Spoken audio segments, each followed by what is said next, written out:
Mazmur 91 disiapkan nanti ayat 1 sampai dengan 13.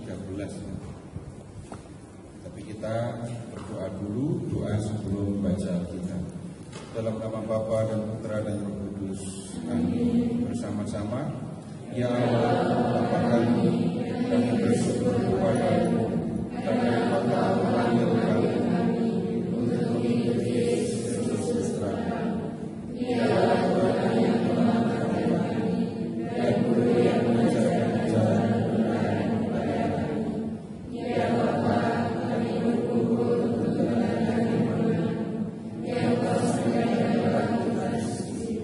Serahkanlah Roh Kudus-Mu untuk melayani budi dan hati kami, agar kami dapat memahami firman yang telah disampaikan kepada kami.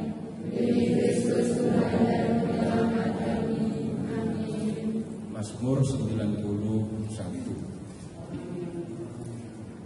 Bersama-sama. Sudah siap? Baik, bersama-sama.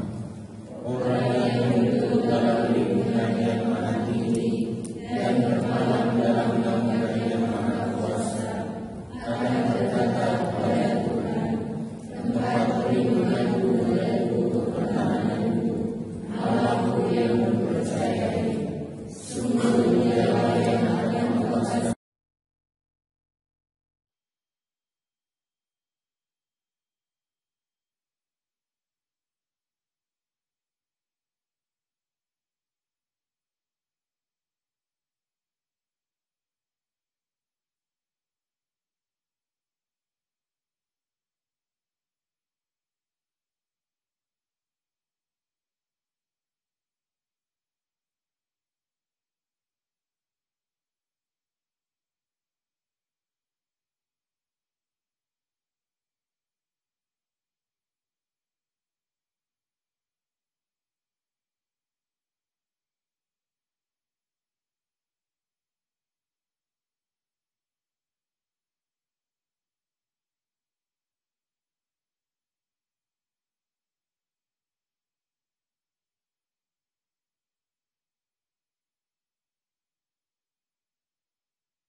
Seperti yang sudah saya janjikan di pertemuan yang lalu, malam ini kita akan pelatihan. Latihan untuk apa? Latihan untuk memimpin kelompok kitab suci. Bapak Ibu yang mengikuti belajar Nabi Habakuk dari awal, tolong angkat tangan.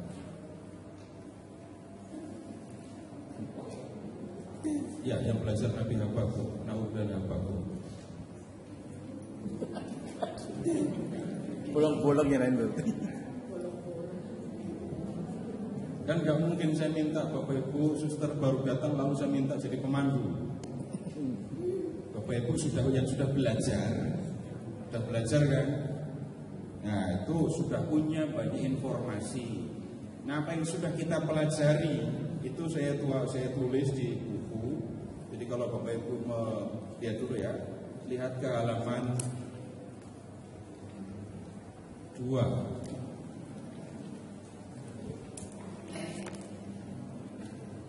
Ada daftar isi kan? Nah hanya sedikit saja sebenarnya isinya. Lihat di bagian pendahuluan, di situ ada keterangan mengenai keadilan, karena temanya kan Allah sumber keadilan. Lalu Di situ ada pemahaman, tidak menyeluruh, tidak sangat luas, tapi ternyata ada banyak jenis keadilan. Keadilan yang seringkali kita pahami itu berkaitan dengan pembagian yang merata, atau ya itu yang nomor satu, ini kan pembagian merata itu adil. Itu nggak usah didiskusikan, nggak ada urusan di sini. Itu keadilan distributif namanya. Tapi juga ada bentuk atau jenis keadilan yang lain yang perlu kita pahami berkaitan dengan kitab Nahum dan Habakuk. Itu yang saya sebut di halaman 3 itu. Keadilan vindikatif. Pada prinsipnya keadilan itu sama dengan memperlakukan orang lain dengan benar. Begitu memahaminya, sederhananya seperti itu. Nah, kemudian dalam keadilan vindikatif, orang yang melakukan kejahatan harus mendapatkan balasan, dan balasannya itu harus setimpal dengan kejahatan yang sudah dilakukan.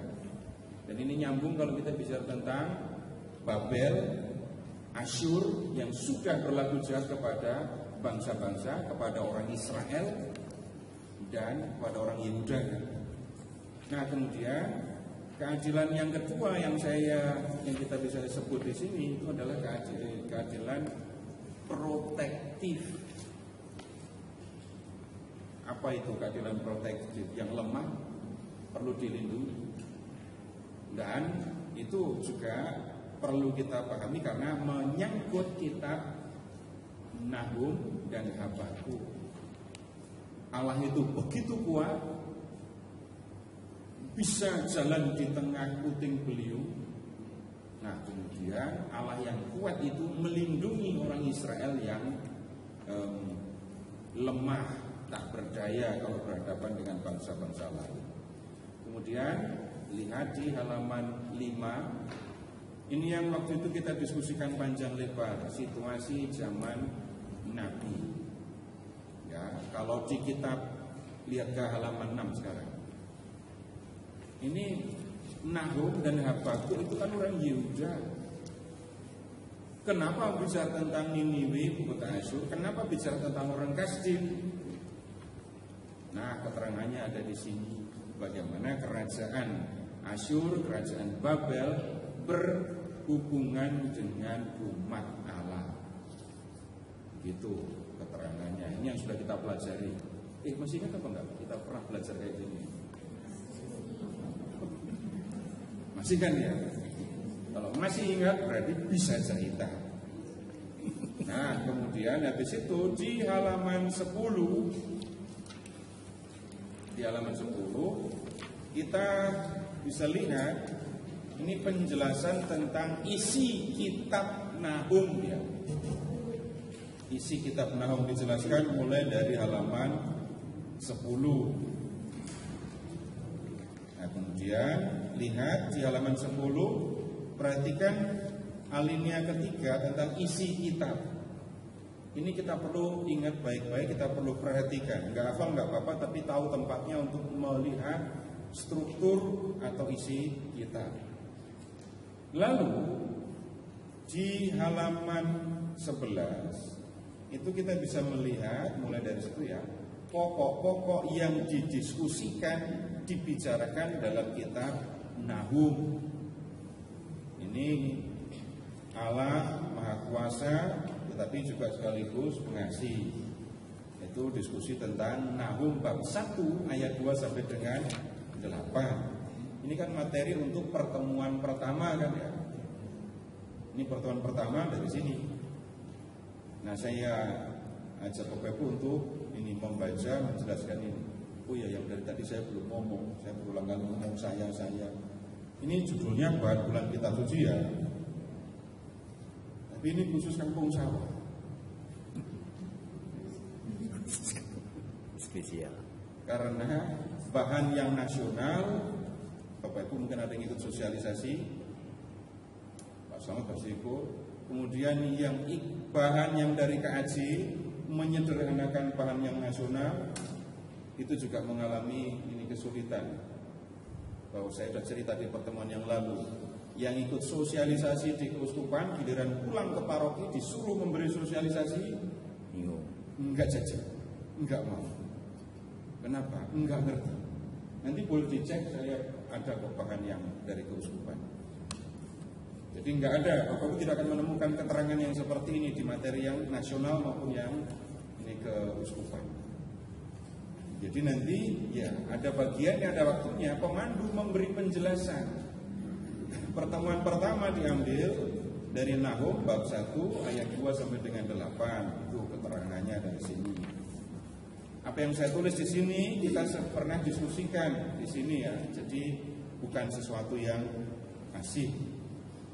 Nah, kemudian di halaman 12 itu tema yang berikut tentang pemulihan Yehuda.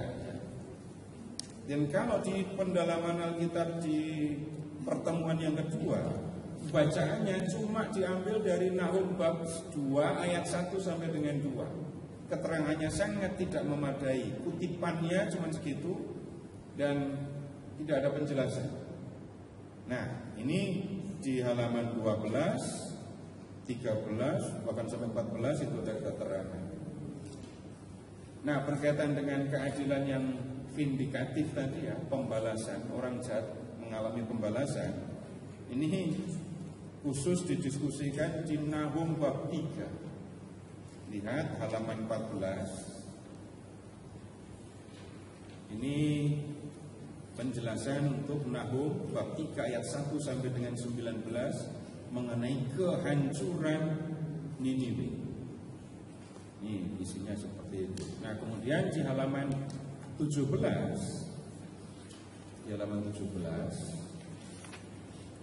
ini pindah kita ke kitab Habakuk. Pindah ke kitab Habakuk ya. Kemudian lihat masih di halaman 17, perhatikan strukturnya ini. Perhatikan baik-baik struktur nanti ya. Mengingatnya gampang saja sebenarnya.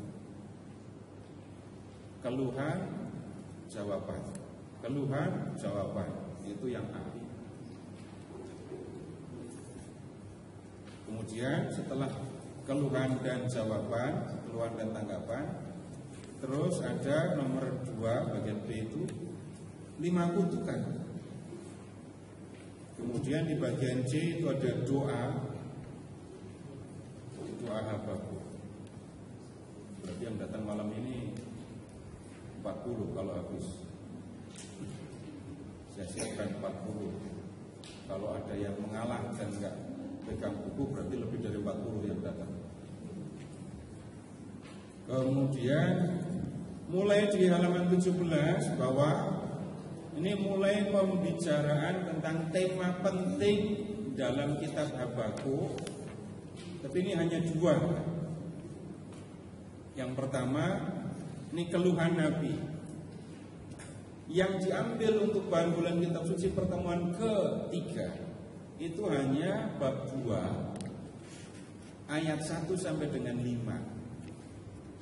Tapi nanti jangan kaget kalau sulit memahami bagian itu, karena itu adalah kelanjutan dari bagian sebelumnya.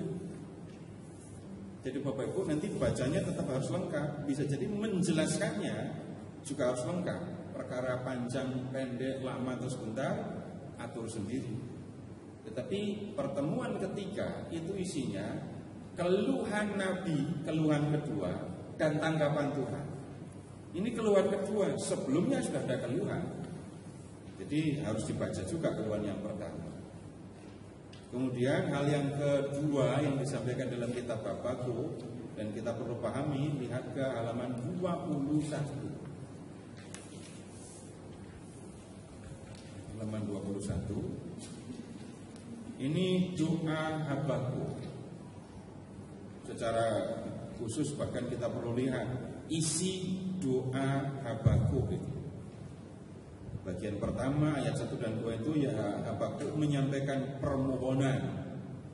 Lalu permohonan itu didengarkan oleh Tuhan dan jawabannya ada di ayat 3 sampai dengan 15. Melihat tanggapan Tuhan itu, nah kita bisa melihat reaksi Nabi Habakuk di ayat 16 sampai dengan 19. Nah, ini menjadi materi untuk pertemuan yang keempat. Nah, kemudian sekarang Bapak Ibu lihat ke halaman 25.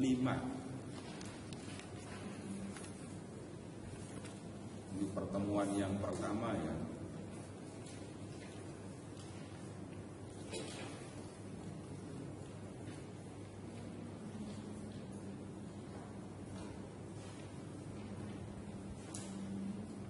Ini pertemuan yang pertama, bahannya dari kitab Nahum tadi ya. Ya, yang menjadi pusat atau pokok di pertemuan pendalaman Alkitab, lihat ke halaman 26.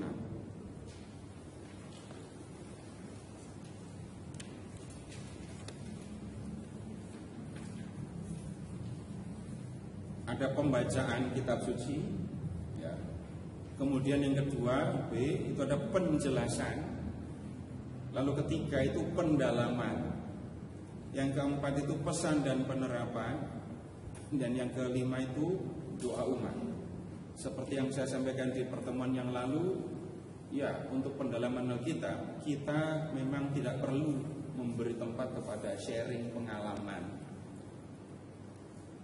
Tidak perlu juga sampai kepada ini aksi nyata.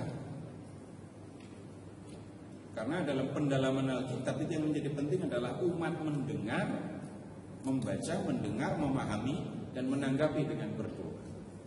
Itu yang menjadi penting. Sehingga setelah pendalaman Alkitab di bulan September, harusnya kita semua bisa ngobrol tentang Nahum dan Habakuk. Itu yang jadi soal yang penting. Jadi kalau setelah bulan kitab suci tetap seperti orang yang belum pernah mendengar Nahum dan Habakuk, itu kita harus berdoa seluruh paroki, mohon ampun kepada Tuhan. Nah, sekarang pekerjaan atau tugas fasilitator ya. Di bagian pembacaan kitab suci, minta fasilitator ngajak seluruh umat baca. Jadi seluruh umat diajak untuk bawa Alkitab. Enggak usah sok praktis dengan membawa handphone gitu ya. Tapi bawa Alkitab supaya semua membuka kitab Nahum.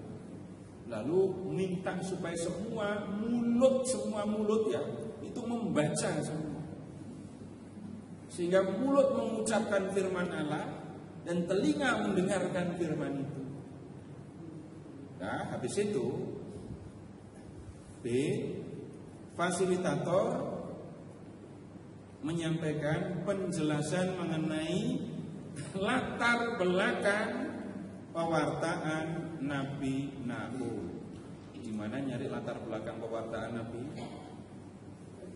Halaman berapa tadi?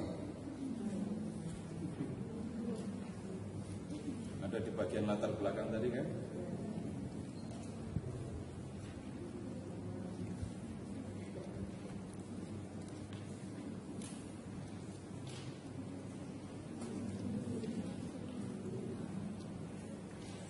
Yang mulai dari halaman 5 tadi. Ya. Mulai dari halaman 5. Kemudian habis itu di bagian penjelasan balik ke halaman 26 ya. Fasilitator memberikan penjelasan tentang isi perikop yang dibahas di pertemuan pertama. Jadi fasilitator yang memberikan penjelasan. Sumber penjelasannya dari mana? Nah, lihat tadi sudah ada keterangan di bagian kitab Nahum tadi. Dan kita pernah belajar, apa yang kita pelajari saya tuliskan. Nah, Bapak Ibu tinggal baca ulang. Nah, perlu diusahakan agar para peserta dilibatkan untuk membaca dan memahami isi perikop. Kalau Bapak Ibu saudara mengikuti cara saya berbicara, saya tidak minta Bapak Ibu mengkopi cara saya, enggak. Bapak Ibu bisa jadi punya gaya sendiri, punya cara sendiri. Tetapi yang menjadi penting ketika saya menjelaskan atau berbicara, saya minta umat untuk baca bersama-sama ayat ini, baca ayat ini, lalu saya menjelaskan. Jadi umat akan membaca isi kitab suci itu berulang-ulang. Nah, kemudian di bagian C, fasilitator meminta peserta membaca kembali perikop dan mengingat penjelasan yang sudah disampaikan oleh fasilitator sambil memperhatikan pertanyaan-pertanyaan di bawah ini. Jadi 3 kerjaan ini ya, membaca perikop, berarti membaca yang ada di teks kitab suci, mengingat penjelasan fasilitator sambil melihatin pertanyaan. Nah, pertanyaannya ada 3. Nah, bisa jadi begini, para peserta dapat dibagi dalam kelompok dan setiap kelompok mencari jawaban atas pertanyaan-pertanyaan. Biasanya kalau mencari jawabannya berkelompok bisa jadi bahan obrolan, dan jangan tiba-tiba baru ketemu gitu harusnya bahas ini, membahas tema lain. Nanti kalau tema lain nanti pas bagian break ya. Kemudian pertanyaannya nomor 1, jelaskan gambaran mengenai Tuhan yang disampaikan dalam perikop ini. Lihat ayat 3-5. Jelaskan apa yang dilakukan oleh Tuhan terhadap orang-orang yang memusuhi umatnya. Terus nomor 3, jelaskan apa yang dilakukan oleh Tuhan kepada umatnya yang sudah diganggu dan dibuat menderita oleh musuh-musuhnya. Kalau sudah dijawab, oh iya nih keterangan berarti harus ditambahin. Kelompok diminta untuk menyampaikan pakai report, pakai laporan apa? Setelah diskusi nyari jawaban di kelompok, perlu laporan apa?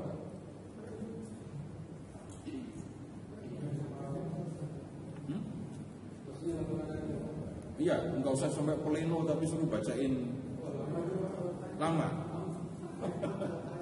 Ya karena begini, pertimbangannya ada penjelasan tadi kan, fasilitator yang harus ambil waktu banyak untuk menjelaskan tadi. Jadi ini menjadi yang ini nggak usah dilaporkan nggak apa-apa, tapi nanti berikutnya ada yang perlu ditulis. Nah kemudian di D, fasilitator menyampaikan pesan yang diambil dari bacaan yang telah direnungkan berikut ini. Nah ini peserta belum diminta untuk seperti ketika kita belajar di sini ya, nyari sendiri pesannya, karena ini teksnya belum biasa, sehingga pesannya disiapkan dulu dari bacaan yang dikutip. Lalu ada 3 pesan yang bisa disampaikan di sini. Jika Allah menghukum, ini tidak berarti bahwa Allah berlaku kejam. Orang yang berlaku jahat terhadap sesamanya, jika orang yang berlaku jahat terhadap sesamanya dibiarkan, ini justru berarti Allah tidak adil. Dan orang jahat akan seenaknya berbuat jahat. Hukuman merupakan konsekuensi dari kejahatan. Jika tidak mau menanggung derita hukuman, ya janganlah melakukan kejahatan terhadap sesama. Hal ini juga merupakan peringatan bagi orang-orang yang merasa diri kuat, supaya tidak berlaku jahat terhadap sesama yang lemah dan berkekurangan, karena bisa jadi mereka harus berhadapan dengan Allah yang melindungi mereka. 3. Allah yang Maha Kuasa melindungi orang-orang yang lemah. Dengan kekuasaannya Allah menjaga orang-orang yang berlindung kepadanya. Allah yang Maha Pengasih memberi perhatian kepada orang-orang yang lemah yang menjadi korban kejahatan orang-orang yang kuat. Ini pemandu yang ngomongin ya. Jadi ini pesan dari perikop, tetapi sudah disiapkan. Jadi tidak dilepas seperti waktu kita belajar di SAS ini. Ya, karena sekali lagi perikopnya, bacaannya belum merupakan bacaan yang biasa. Kemudian sekarang bagian E, ini doa umat. Setelah mendengarkan pesan dari Allah, D ya, melalui sabda yang tertulis dalam Alkitab, fasilitator mengajak peserta untuk menanggapi sabda itu dengan doa. Nah, Fasilitator pertama-tama mengajak peserta menyiapkan doa secara tertulis sebagai tanggapan atas sabda yang baru didengarkan.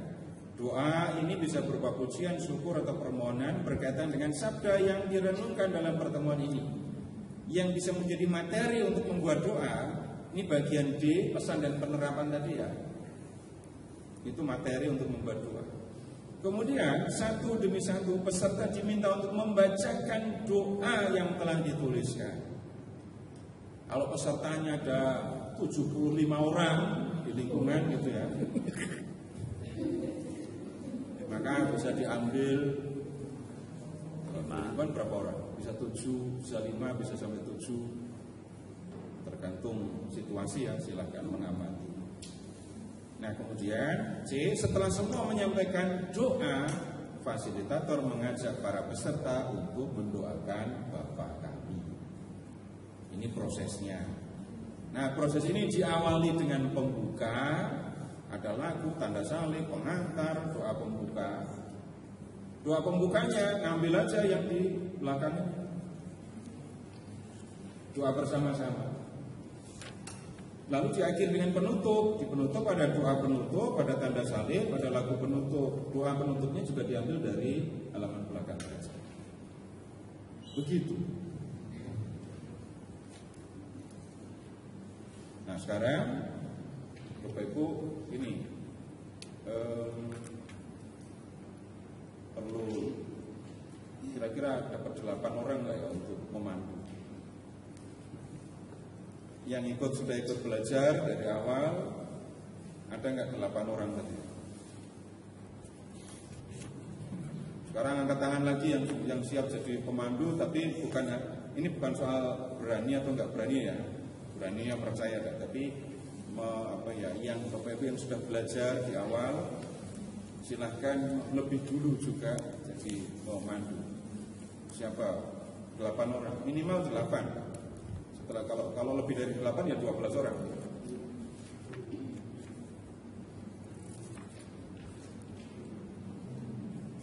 Ya 1 Pak Wiono, Pak Slamet. Terus siapa lagi? Tadi kayaknya lebih dari 2 ada yang angkat tangan. Kayaknya ada kalau 8. Enggak, oh ibu mau, saya nggak mau nunjuk orang lain. Kalau ibu berani nyebut berarti ibu siap. Oke, 3. Loh.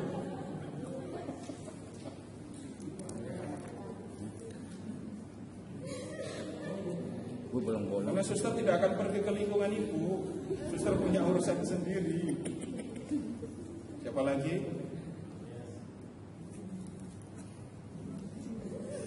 Dan kalau memandu nanti ikuti yang di buku ya. Kalau sampai nggak ngikutin buku tolong dikoreksi. Ayo siapa lagi? Ya, Pak Agusta. 3. Siapa lagi?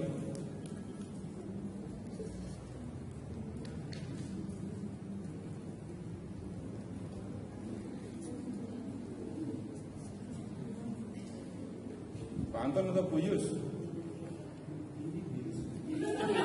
Iya, Bu Yus yang nunjuk soalnya. Ya udah, Bu Yus ya. Mau 4 apa 8? Atau Pak Anton juga? Siapa lagi? Jadi Pak Wiono, Pak Slamet, Pak Agusta, Bu Yustin, Pak Anton. Nah, silakan ikuti mereka. Atau Bapak Ibu hitung 1, 2, 3, 4, 5 dah. 5, hanya aja 5 pemandu ya. Jadi silakan. Suster gak ada yang mau pemandu, suster gak ada yang ikut dari awal.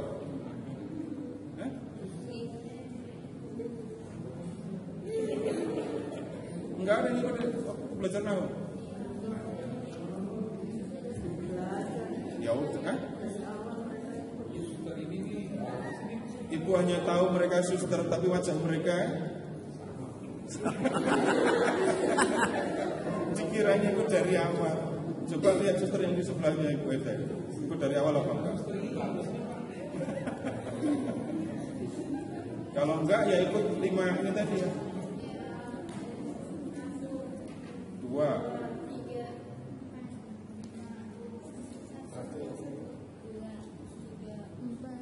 Lima.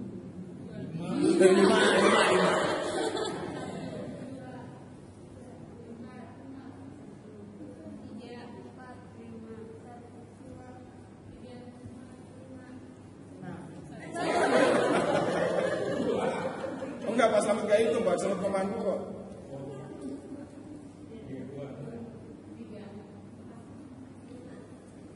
Pak Anton enggak. Pak Gusta enggak. Terus Pak Jarod. Nah ini kan ikut dari awal tapi nggak mau memandu Pak Frans ini. 5. Terus Buyus enggak. Terus mana lagi? Wah, bisa. Nah, sebenarnya ada lagi 2, itu ada Bu Ana, ada Bu Susan. Tapi nggak mau memandu, kenapa? Belum siap. Ya udah ikut aja dulu. Terus. Ayo hitung terus sampai mana tadi? Terus? Yang nomor 1 ikut Pak Wiono, yang nomor 1 Pak Wiono, 2 ikut Pak Gusta, 3 ikut Pak Slamet, 4 ikut Buyus, 5 Pak Anton. Nah, silahkan. Lalu materinya kelompok 1 pertemuan pertama, kelompok 2 pertemuan 2, kelompok 3 pertemuan 3, kelompok 4 pertemuan 4, kelompok 5 enggak 1 lagi, 1 ke-4, kelompok pertemuan kedua. Ya, silahkan. Ini boleh kursinya di bawah, buat lingkaran di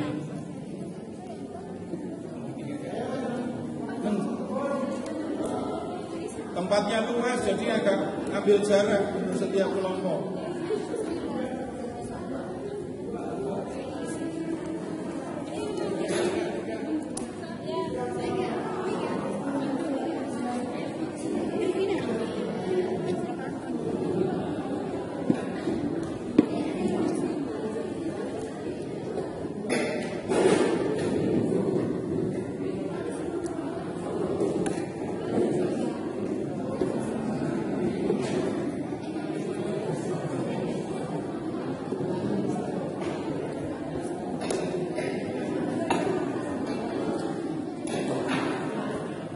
Tempatnya luas ya di sana. Ini dekat sekali. Ini terlalu dekat. Terlalu dekat.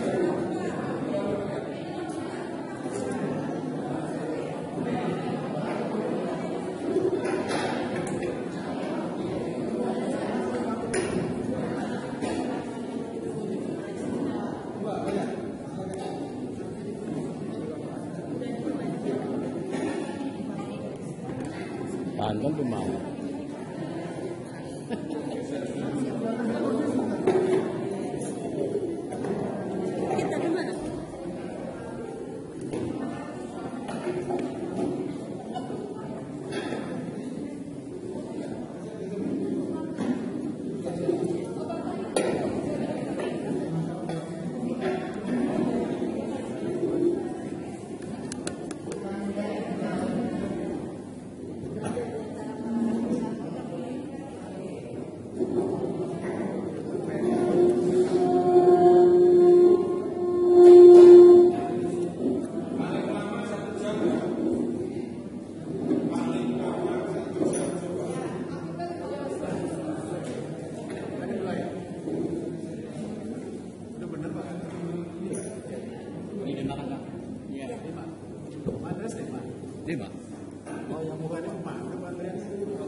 langsung di bagian pendalaman kita pergi aja ya.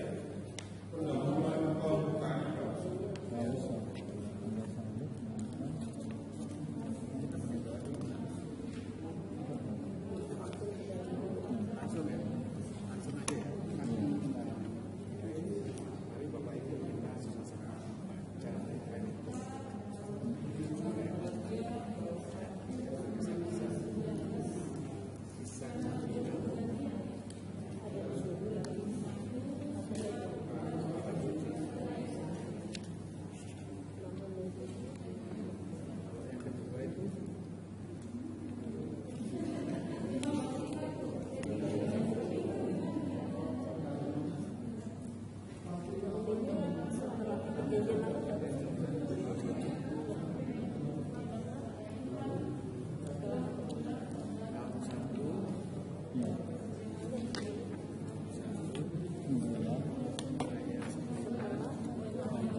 Kuncinya akan baca kembali.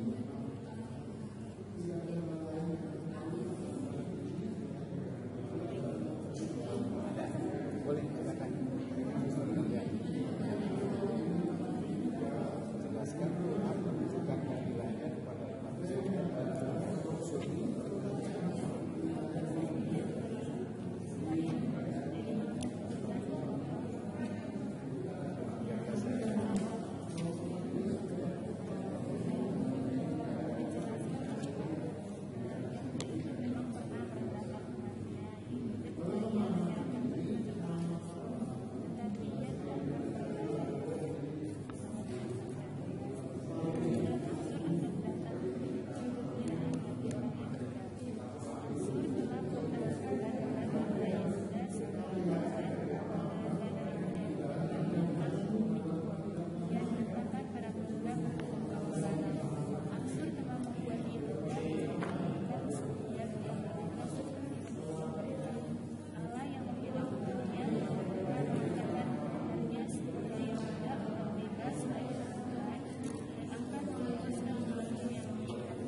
jadi keadilan cuma di setel apa ya? Yahweh itu memang pernah merendahkan umatnya, yaitu ketika ia menyerahkan mereka ke tangan Asyur, tetapi ia tidak akan merendahkannya lagi. Nah, itu dikatakan dalam Nahum 1 ayat 12. Terus kehancuran Asyur akan mendatangkan kegembiraan bagi orang Yehuda. Asyur telah meletakkan beban berat kepada Yehuda seperti ganda dalam hati tongkat yang diletakkan pada pundak untuk membawa barang.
bisa merasakan dengan ungkapan kegembiraan tadi.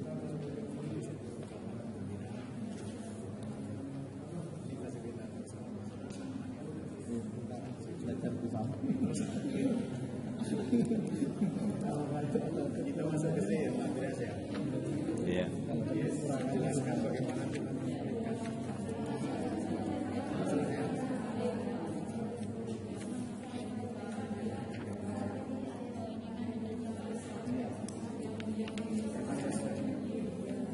Setelah selanjutnya Yahweh akan memberikan berita yang seperti membawa itu. Yahweh yang memaksudkan anak ini menunjuk pada kerajaan yang adalah anak Nabi Israel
yang menyemangati tentang keadilan ya sirop. Dan kita memakai bapak jauh tadi. Kita masuk ke kali ya. Jawaban setelah mendengarkan pesan dari sabda yang tertulis dalam informasi tentang olahraga beserta mendengar pesan dari Tuhan. Tidak beserta menyiapkan doa syarat sebagai tanggapan atas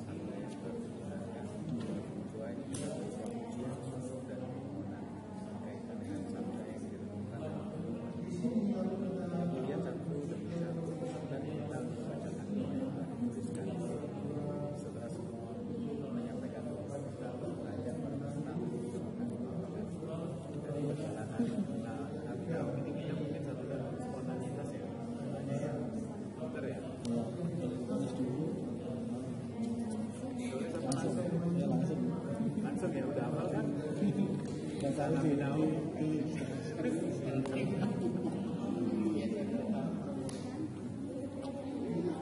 siap ya. Doa spontan bergilir. Doa spontan bergilir ya. Tentang pemulihan segala macam. Seperti ya. Mirip-mirip peristiwa Naum. Susah dulu.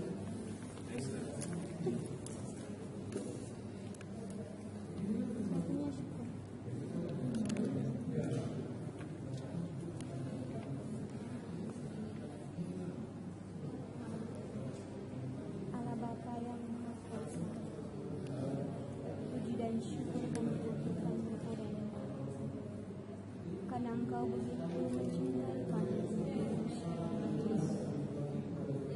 Engkau tetap menuntun kami perjalanan hidup kami dari hari ke hari, sebagaimana Engkau menuntun para jemaat walaupun mereka jauh daripada Engkau, walaupun mereka membuat dosa bersama yang menyakiti hati, tapi Engkau tidak pernah membiarkan mereka untuk berjalan sendiri. Engkau selalu menuntun mereka dengan keadilan. Engkau selalu mendengar cerita kiranya gambaran ini menjadi perjalanan hidup baru bagi kami. Kami sangat bersyukur karena Engkau tidak pernah meninggalkan kami, walaupun kami sudah jauh dari Engkau, walaupun kami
saudara-saudara bisa saling mengingatkan, saling mengingatkan kepada kami juga bersyukur atas firman yang disampaikan oleh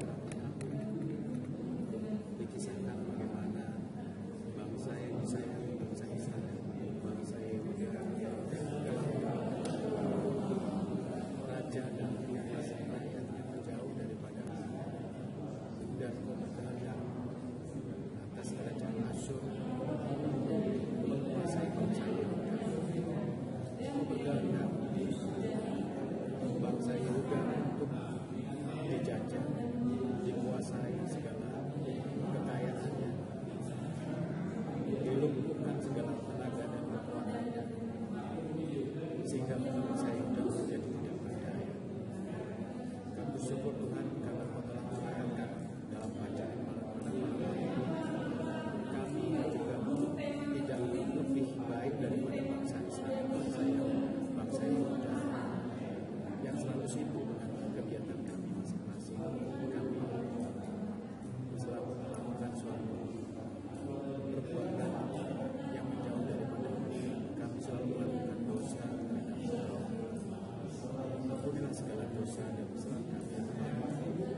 Bapa selalu membimbing kehidupan kami, dan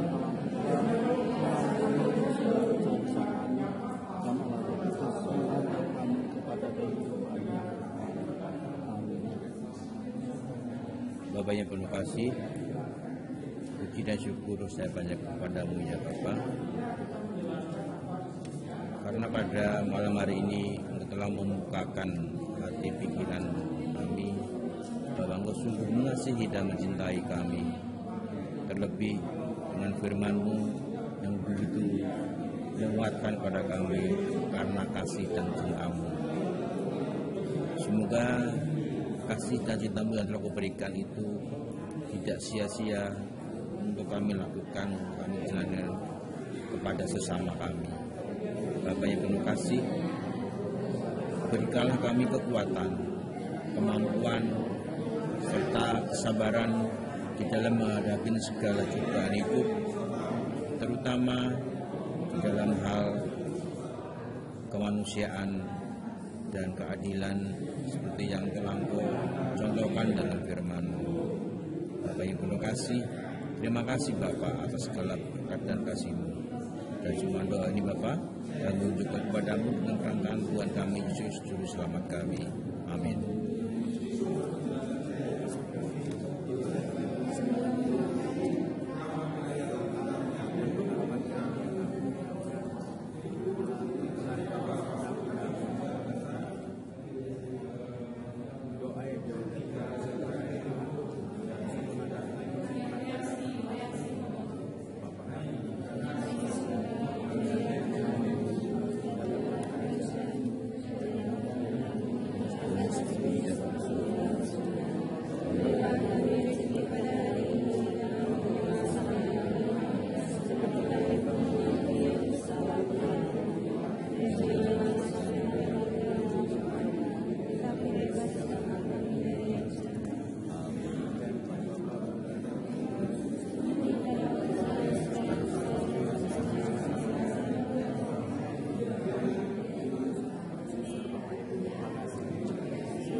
Menemukan kesulitan enggak ketika membaca mempelajari? Apa yang sulit?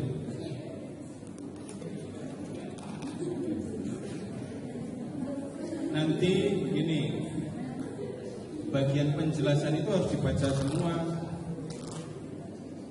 Bagian penjelasan enggak harus dibaca semua. Jadi dalam hal ini enggak bisa mau memandu pertemuan keempat hanya membaca yang doa Habakuk nggak akan memadai. Jadi keterangan atau penjelasan disampaikan di awal itu supaya dipelajari dan dipahami semuanya, sehingga ketika mau memberikan keterangan atau penjelasan untuk setiap pertemuan kita bisa. Apalagi apa kesulitannya? Kalau Bapak Ibu nggak ngasih persetujuan, Pak Slamet nggak akan nyetak buku ini. Jadi buku ini yang akan dicetak untuk bulan kitab suci di paroki kita. Tapi Bapak Ibu saudara diberi kesempatan untuk membacanya.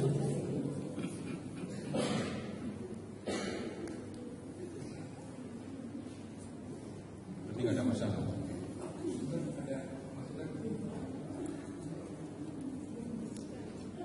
Prosedur atau prosesnya bisa diikuti. Ya Pak, silakan.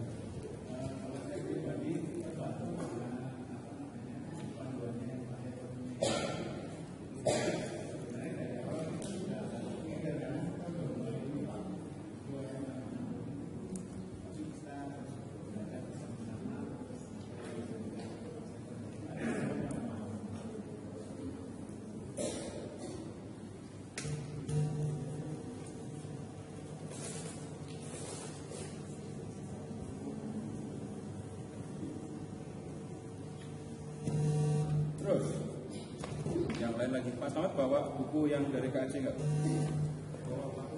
Ya Pak Ustaz.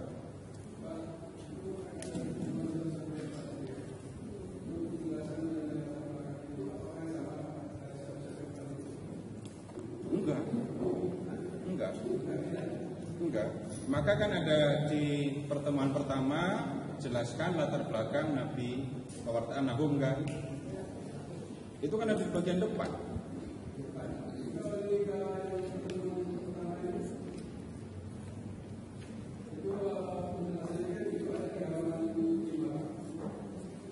Ya, halaman 5. Lalu lihat yang bagian ini halaman 6 dan 7 itu. Kan ngomongin Asyur. Atau gini, lihat di halaman 6 kalimat pertama itu dalam Nahum 1. Ini ucapan nilai tentang Niniwe. Ya. Lalu lihat keterangan tentang kerajaan Asyur. Niniwe itu kan ibu kota kerajaan Asyur.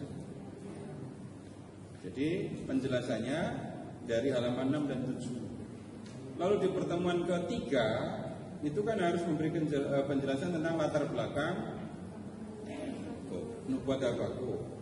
Itu latar belakangnya di halaman 7 kerajaan Babel itu. 3.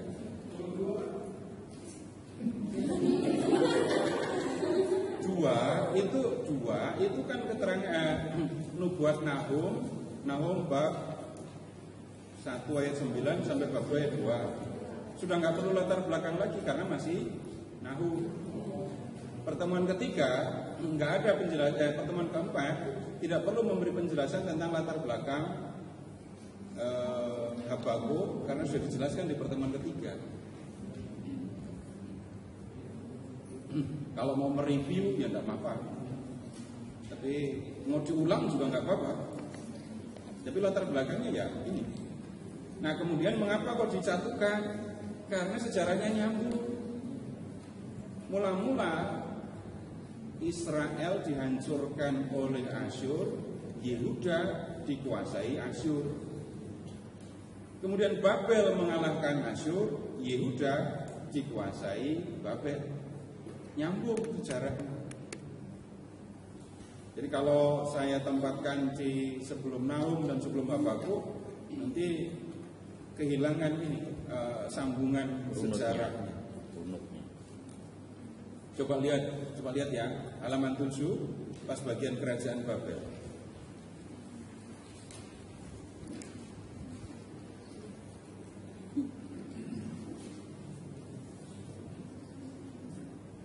Setelah mengalahkan kerajaan Asyur pada tahun 605, Babel mengalahkan Mesir, gitu kan?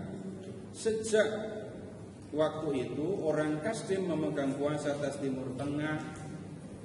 Bagaimana hubungan antara umat Allah dalam hal ini kerajaan Yehuda? Oh, ini ada yang kurang kan jadinya. Bagaimana hubungan antara umat Allah, kerajaan Yehuda dengan orang Kasdim?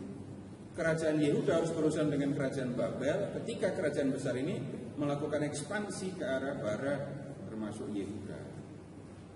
Atau lihat dulu halaman 6 dalam Nahum 1 ayat 1 ucapan nilai tentang Niniwe. Dalam Nahum Habakuk 1 ayat 6 sesungguhnya aku membangkitkan orang Kasdim. Nah keterangan di bawahnya, Niniwe adalah ibu kota kerajaan Asyur. Sedangkan orang Kasdim adalah bangsa yang hidup di bagian selatan Mesopotamia yang membangun kerajaan Babel. Di bawahnya keterangan tentang kerajaan Asyur, terus ada kerajaan Babel. Begitu jalan ceritanya. Bisa dipahami? Jadi baca dulu yang bagian depan ya. Kalau nggak baca bagian depan, tahu-tahu dari depan. ngambil hanya pertemuan keempat, terus hanya ngambil 2 Habakuk, nggak bisa. Kan makanya saya minta yang ikut belajar lebih dulu itu yang tanggung jawab kan. Nah, kecenderungan kalau di lingkungan yang pertemuan ketiga, ya udah baca aja untuk pertemuan ketiga. Itu yang akan kerepotan. Ada lagi, silakan.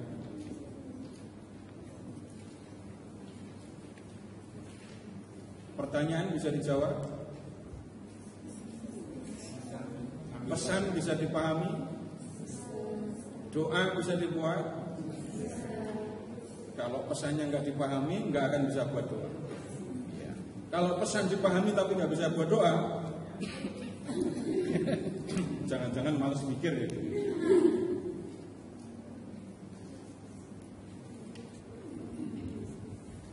Jadi saya tidak mencantumkan untuk penjelasan tentang latar belakang baca halaman sekian-sekian, enggak, baca semua. Cuman berapa kalau baca selesai penjelasan itu cuma Dari 20 halaman. Cuma 20 halaman. Kalau cuma 20 halaman aja ngeluh, bayangin yang nulis.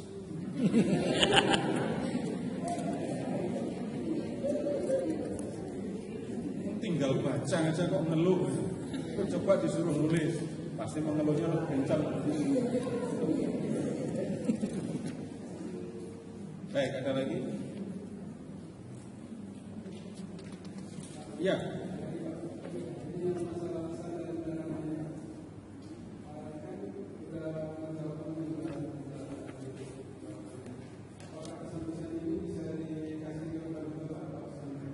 Bisa dikasih apa?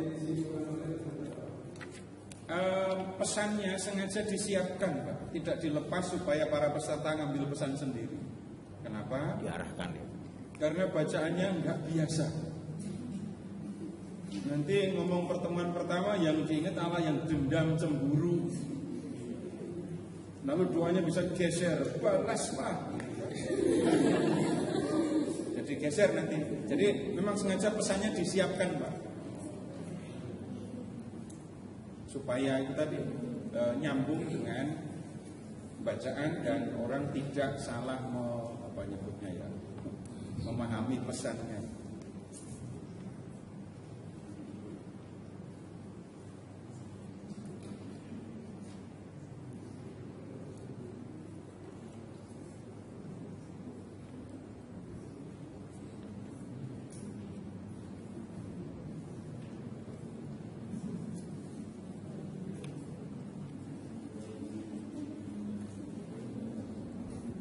Lihat ini saya ambil contoh ya. Untuk pertemuan lingkungan, pertemuan kedua.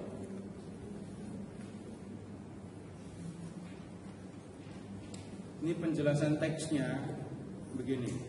Saudara-saudara yang terkasih, setelah mendalami dan memahami teks serta membagikan pengertian masing-masing, marilah kita lihat beberapa poin berikut. Nah, ini peserta disuruh memahami sendiri-sendiri. Nahum bab 2 ayat 1 sampai 2 tadi. Lalu dibantu dengan pertanyaan. Ketika sang pendobrak Niniwe maju, apa yang harus dipersiapkan Yehuda? Terus 2, bagaimana kedahsyatan kekuatan para perampas? Apa dampaknya bagi Yehuda? Apa janji Tuhan bagi kehidupan Yehuda yang terpuruk oleh kedahsyatan kekuatan para perampas sebagaimana disampaikan Nabi Nahum melalui nubuatnya. Jadi cuma ada bacaan Nahum bab 1 bab 2 ayat 1 sampai 2 ayat. Terus pertanyaannya 3. Ketika sang pendobrak maju, apa yang harus dipersiapkan Yehuda? Bagaimana kedahsyatan kekuatan perampas dan apa dampaknya bagi Yehuda?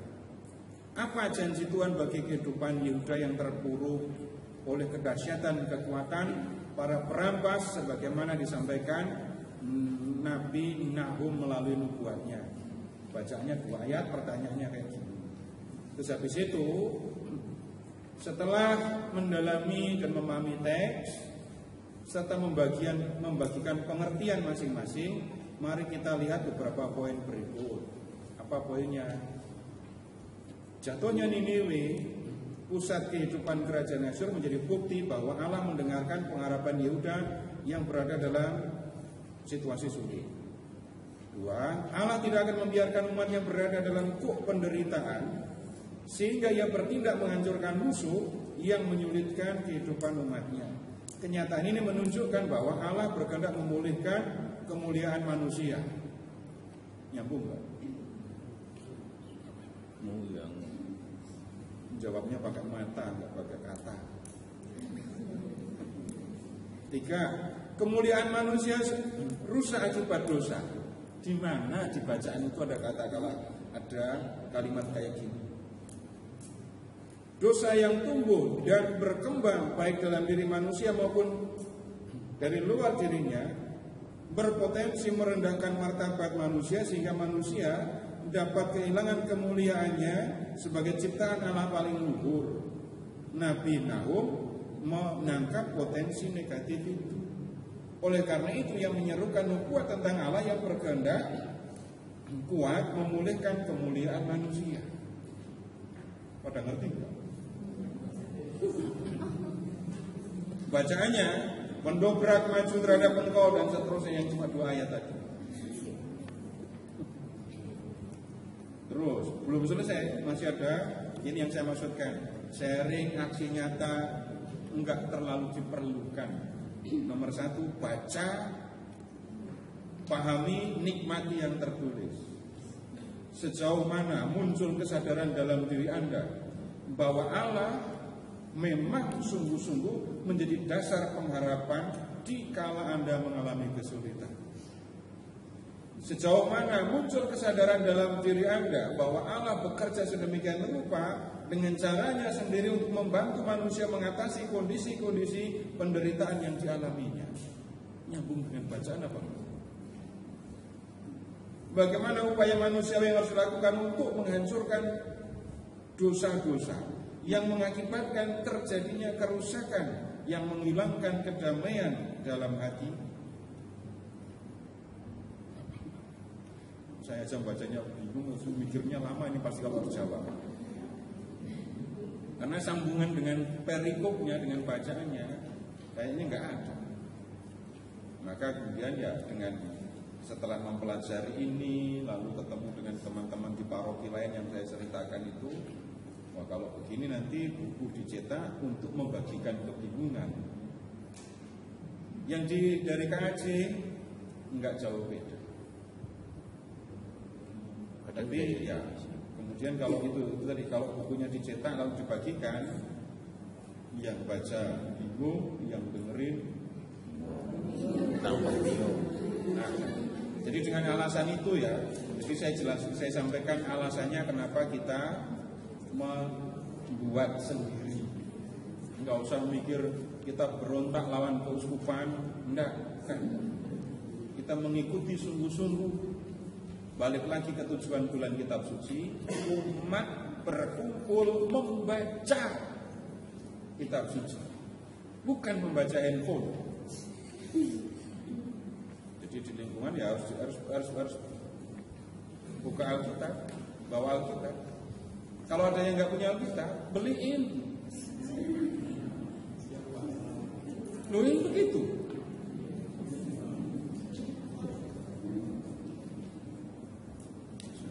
Kalau dulu tahun 70-an ya, tahun 70-an ini, sebelum tahun 80, target bulan kitab suci itu 1 keluarga, 1 Alkitab. Itu sebelum tahun 80, ini sudah tahun. Sekarang urusannya bukan 1 keluarga, 1 Alkitab, 1 orang, 1 Alkitab. Itu baru benar. Nah, 1 orang punya 3 Alkitab, ya tidak apa-apa.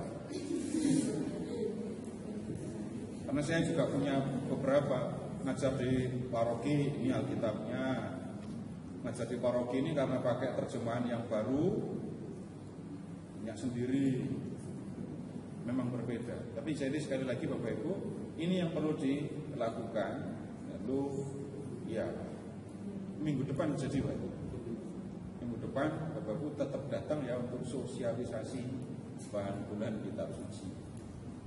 Boleh nanya satu lagi Pak? Ya. Ini untuk pertemuan yang kedua. Yang pertanyaan C ini Pak, penjelasan bagaimana Tuhan memulihkan kebangsa Israel. Nah itu kita ngambil dari halaman 12 yang pemulihan Yehuda ini Pak. Ya. Itu ya. Itu enggak ada jawaban langsung di Alkitab. Jadi kita harus menguasai materi yang ada di buku ini. Fasilitator menjelaskan. Iya, makanya dari awal baca penjelasan. Kalau nggak baca lalu memandu ya. Jadi buku dibuat supaya, jadi buku ini dirancang nomor 1 membaca 20 halaman pertama itu untuk mengerti keseluruhan kitab Nahum dan Habakuk. Ngerti semua.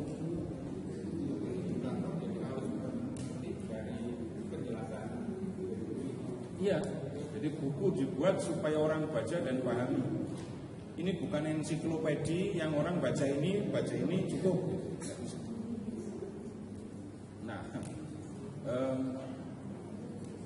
kemudian begini, kalau urusannya kan, kalau mengatakan satu kerajaan itu mulianya, hebatnya sebuah kerajaan itu letaknya di mana, dalam hal apa? Dua pasti, militer dan ekonomi. Memang ada kerajaan disebut hebat karena perempuannya cantik-cantik di kerajaan itu? Enggak ada. Hebatnya sebuah kerajaan pasti akan dinilai dari dua, militer dan ekonomi. Kalau Tuhan akan memulihkan keadaan kemudian Israel Yehuda, maka dua hal ini yang akan dipulihkan. Ya, gitu ya. Baik Bapak Ibu, begitu dulu. Kita doa penutup, silahkan siapkan doanya.